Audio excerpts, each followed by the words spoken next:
Hello, today I am going to show you how to change a battery on your Nokia or Withings Steel watch. This should take just a couple of minutes and can be easily done by anyone.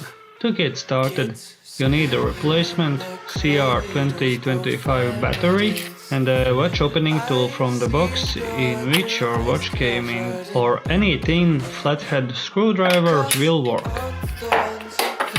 Use that tool to pop the back of the watch open and replace your battery with a new one. Fire spreading all around my room. My world's so bright, it's hard to breathe, but that's alright. Hush.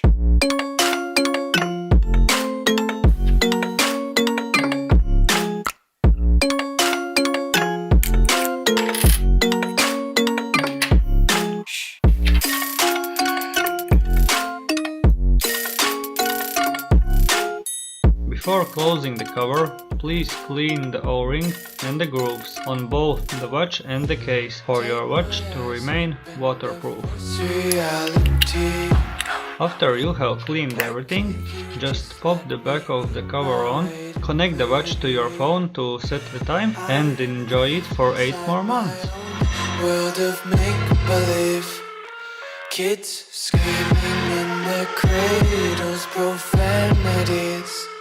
Some days I feel skinnier than all the other days. Sometimes I can't tell if my body. If you have any questions, leave them in the comment section below, and see you in the next video. Bye! All around my room, my world's so bright, it's hard to breathe, but that's alright. Hush.